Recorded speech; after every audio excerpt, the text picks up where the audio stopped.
진짜 혁신교육 강민정 지음. 왜 평교사 출신은 늦깎이 국회의원이 될 수밖에 없나? 나이 60의 초선 의원이 되다. 나는 2020년 4월 15일 21대 총선에서 당선되어 국회의원이 되었다. 내 나이 60이 다 된 때였다. 우리 국회에서 드물게 70이나 80세 넘은 의원들이 간혹 있지만 나이 60의 초선 의원은 그리 흔하지 않은 일이다. 그런데 이런 상황은 나이 선택이 아닌 우리 입법 환경에 의한 강제된 측면이 크다. 왜냐하면 교사들은 정치 기본권이 철저하게 박탈되어 교직에 몸담고 있는 한 정당이나 선거판에는 얼씬도 할 수 없기 때문이다. 당연히 제도 정치권은 교사의 삶에서 거세된 영역이다. 국회의원 선거는커녕 교육감 선거조차 근처에 갈 수 없다. 출마는 물론 교육감 후보 공약의 조언도 참여할 수 없다. 교육감은 정당 소속이 아니어야 한다는 법적 강제 조항이 있는데도 정당 선거와 동일한 잣대가 적용된다.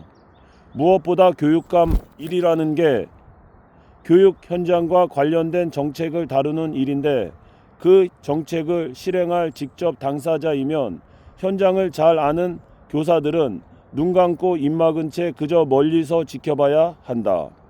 그래서 교사들의 정치 세계에 진입하는 것은 어느 날 갑자기 뜬금없이 일어나는 일이 될 수밖에 없다. 당연히 정치의 세계에서는 전혀 인지도 없는 갑툭튀 인물이 되는 것은 어쩔 수 없다. 25년 가까이 교사로 교육운동 활동가로 활동했지만 나와 함께 열린 민주당 후보로 공천받아 의원이 된 김진애, 최강욱 의원에 비해 나 역시 갑툭튀 후보일 수밖에 없었다. 교직에 있는 한 정치를 멀리하고 제도 정치권 경험 자체가 원천 차단된 채 살아야 하는 교사들은 40, 50대에 정치 입문하는 것이 거의 불가능하다. 교사들은 정당이나 선거에 일체 관여할 수 없기 때문이기도 하지만 선거에 출마하려면 무조건 교직을 그만두어야 하기 때문이다. 선거라는 게 수많은 경쟁자 속에 경선을 치르고 최종 당선되어야만 공직 진입이 가능하니 결과가 불확실한데 돌아갈 다리를 불사르는 것 결정을 하는 것이 현직 교사들에게는 쉽지 않은 일이다. 교수들은 출마 시가 아니라 당선 후 사직하게 되어 있다. 출마 진입 장벽이 높으니 교사들이 엄두를 못 내는 것은 당연하다. 교사에게 강제된 이런 환경은 정치 경험이 없다는 것에서 멈추지 않고 정치에 관심을 갖지 않고 사는 일이 자연스럽게 만든다. 탈정치화가 내면화되는 것이다. 25년 교직 생활을 한 내게도 어떤 시기든 영향을 끼쳤을 수밖에 없다. 그러니 나는 초선 의원이라는 것으로는 설명이 부족한 완전 초짜 정신이었다.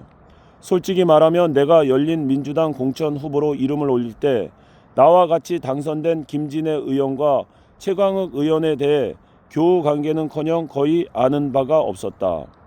교사 중에는 나름 교육 운동으로 평생 했고 사회 문제에 관심이 많은 편에 속하는데도 그랬다. 두 의원 모두 TV나 신문 기사를 통해 간접적으로 아는 정도에 불과했다. 정치 세계는 멀리해야 한다는 교사 계명을 잘 지킨 결과라 할 수 있다. 정당 문화와 정치 문법에 대한 이해는커녕 정치인에 대한 어떤 정보도 없는 상태로 정치 세계로 뛰어든 셈이다. 아무리 평균 연령이 늘어난 노인 연령 기준을 70세로 높이자는 이야기도 나오고 있어도 나이 60에 정치 입문을 하는 것은 많은 구조적 제약을 가질 수밖에 없다. 내가 국회에 들어갔을 때 민주당 대표급 중진 의원으로 불리던 송영길 의원이나 우상호 의원 등도 나이가 나와 비슷하거나 나보다 젊었다. 22대 국회에는 초등교사 출신 39세 젊은 국회의원이 당선되었다. 내가 4년 내내 기회가 있을 때마다 교사 정치 기본권 노래를 부르고 다녔던 것도 아주 조금 영향을 끼쳤겠지만 이는 거의 전적으로 서희초 사태로 교사 집단의 존재감이 강력하게 확인된 결과라 할 수 있다. 2023년 여름부터 가을까지 한여름 땡볕에도 쏟아지는 빗줄기도 아랑곳 없이 매주 토요일 연 인원 80만 명이 넘는 교사들이 국회 앞에서 검은 점의 물결을 만들었다. 사회적으로는 물론 정치권에서도 교사 집단의 존재에 대해 커다란 각인 효과를 만들어냈다. 비로소 정치권은 교사 집단을 정치적 세력으로 인식하기 시작했다. 오늘의 진짜 혁신교육은